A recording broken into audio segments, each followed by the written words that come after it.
Olá, meu amigo, minha amiga. Não vou me cansar de agradecer a vocês por estarem aqui no Portal do José, por estarem compartilhando os nossos papos e trazendo outras pessoas, né? E você que chegou agora, então, se inscreva, você não está no lugar errado. Aqui a gente sempre vai estar discutindo coisas interessantes que você não vê pelos grandes meios de comunicação e coisas que são ocultadas mesmo pelos grandes meios de comunicação, né? Então se inscreva e vamos embora.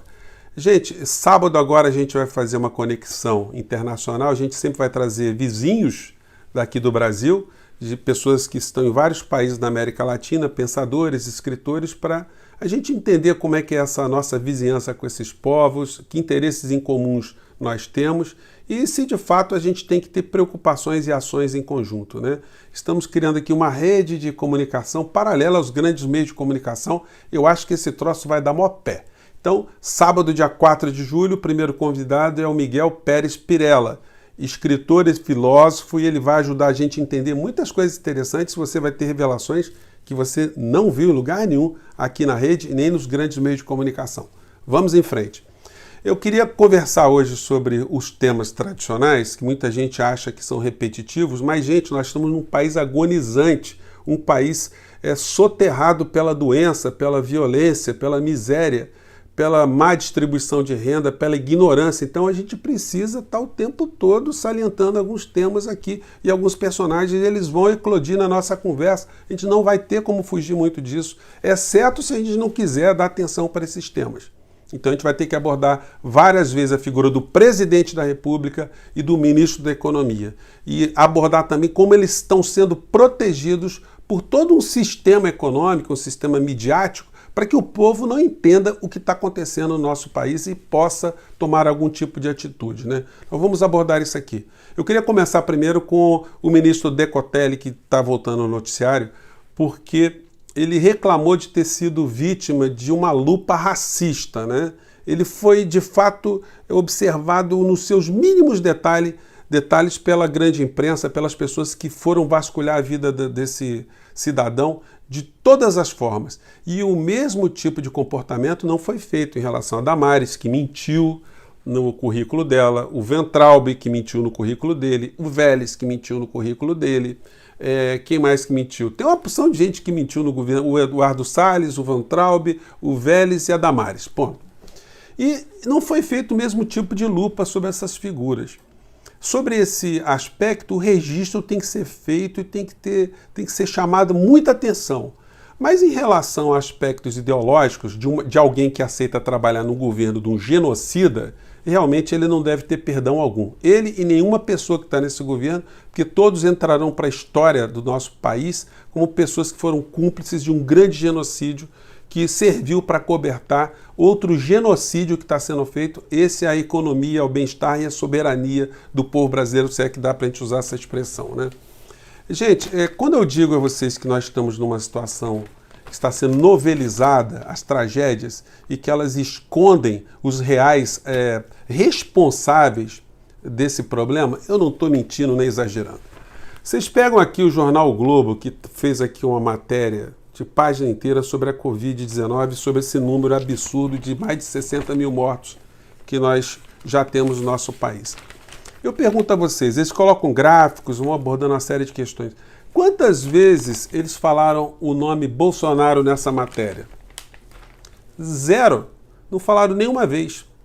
Quantas vezes o nome de Bolsonaro é mencionado nos telejornais como o principal responsável, já que ele é o responsável político maior do nosso país, que poderia juntar os governadores e prefeitos numa ação ordenada para combater a Covid? O que Bolsonaro fez? Ele lutou o tempo todo para que não tivéssemos o combate.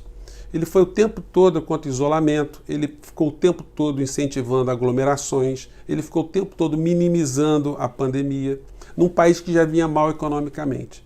Então, os meios de comunicação, ao invés de esclarecerem o povo brasileiro que Bolsonaro é o principal responsável, porque o mundo todo acha que ele é o principal responsável no Brasil e na América Latina. Ele só não fala isso de uma maneira muito direta porque existem relações comerciais e relações diplomáticas. Vocês não vão ver da boca do Tedros Adhanom, lá da OMS, ele dizer Bolsonaro é um genocida. Ele não vai falar isso. Mas isso está sendo percebido nas entrelinhas. E quando essa coisa eclodir, quando o Bolsonaro finalmente cair em desgraça e ele perceber a sua pequenez política, ele poderá ser, inclusive, ser processado e condenado pelo Tribunal Penal Internacional em Haia. E sem falar nas desgraças que ele vai ter que responder aqui no nosso país, os diversos crimes e imputações que o clã Bolsonaro será acusado. Hoje ainda tem um grupo de pessoas que ainda apoiam o Bolsonaro, mas daqui a pouco, quando esse pessoal cair na real e eles perceberem o que aconteceu de fato com o nosso país, eles vão se voltar contra também. O Bolsonaro não vai ser sequer visitado na penitenciária quando ele lá estiver com seus filhos. Mas isso tudo é escondido pelos grandes meios de comunicação que não apontam essa responsabilidade para esconder o quê? O que o dono do Brasil está fazendo de fato, e o dono do Brasil é o Paulo Guedes. Paulo Guedes, ele é o representante, vamos dizer assim, o 5G, de um processo de colonização que países como o nosso passou pela história da civilização inteira. Durante a história do mundo, vários países foram colonizados, foram vítimas de ocupação, de guerras, de saques, de destruição cultural, de bombardeios, enfim. Hoje nós estamos vivendo tudo isso junto, esse cataclisma todo, mas numa sociedade high-tech, onde o povo brasileiro é sangrado, o povo brasileiro é assassinado, sem que a gente perceba uma figura central coordenando tudo isso. Quando vocês olham, por exemplo, os relatórios do Fundo Monetário Internacional, que não são fáceis de ser encontrados, eu coloco sempre agora, a partir dessas nossas falas, aqui no nosso portal, para vocês conferirem, vocês vão ver que Paulo Guedes é um lacaio, é um representante, um office boy de luxo, desses interesses transnacionais aqui no nosso país, como aconteceu em outras partes, outras épocas aqui no nosso país, onde você tinha os capatazes, você tinha os senhores de engenho, nós tínhamos aqui as nossas elites atreladas às elites internacionais e não ao povo brasileiro, onde você tinha uma parcela gigantesca do povo brasileiro absolutamente desprezada e massacrada.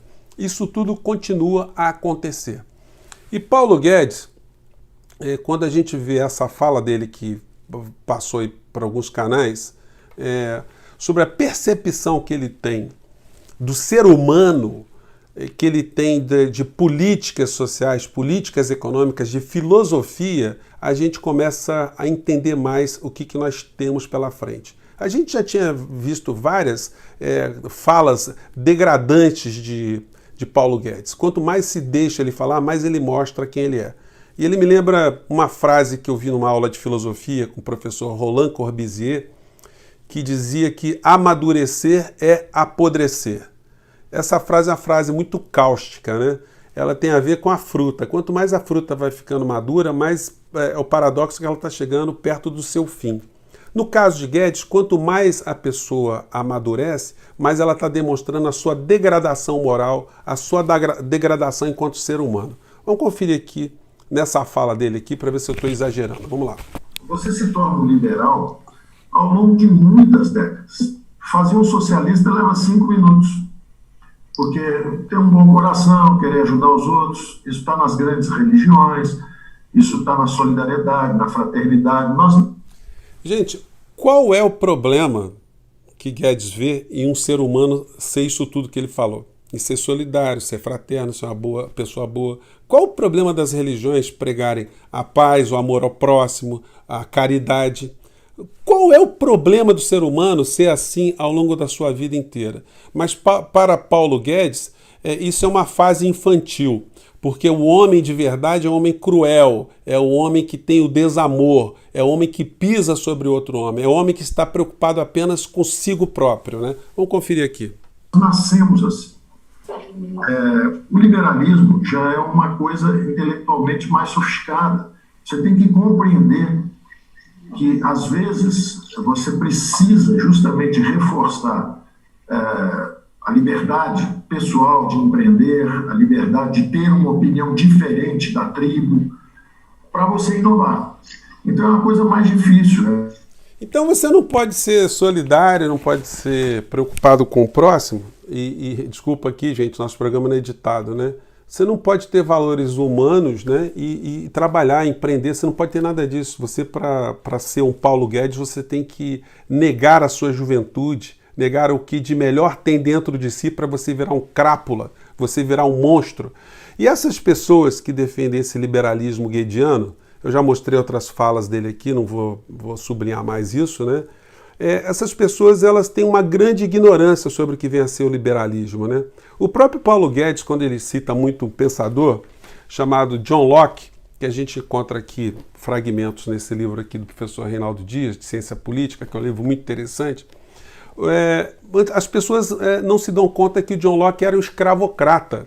Ele preconizava um liberalismo, mas para os seus. Porque qual era a preocupação de uma pessoa que se colocava como liberal na época do John Locke? É porque você não tinha um sistema democrático em lugar nenhum do mundo. A democracia, do ponto de vista que a gente conhece hoje, não tinha sido inventado. O sistema era absolutista. O rei ele era dono do poder executivo, legislativo e judiciário. O rei mandava prender, mandava decapitar, mandava ser morto na fogueira, ele encampava terras, ele declarava guerra, ele declarava paz, ele tomava bens. Enfim, ele era dono de tudo. Então, quando alguém se insurgiu contra essas ideias absolutistas, as ideias eram libertárias, eram ideias liberais. E John Locke ele preconizava ali que o homem tivesse direito à vida, porque a vida podia ser tomada pelo rei a qualquer tempo, a liberdade, porque podia ser tomada pelo rei, e a propriedade. Quando ele defendia o direito à propriedade, ele defendia a propriedade de alguém que poderia pegar alguma coisa na natureza, transformar aquela coisa para ficar com ela para si. Então ele teria direito do fruto do seu trabalho. Claro que isso para as pessoas que estavam inseridas nesse contexto. Aos escravos, nada. John Locke defendia que uma vez escravo, sempre escravo. Essas pessoas não tinham direito a absolutamente nada, nem a vida, nem a liberdade e nem a propriedade. O que acontece hoje na cabeça desses liberais 5G de quinta categoria aqui no nosso país?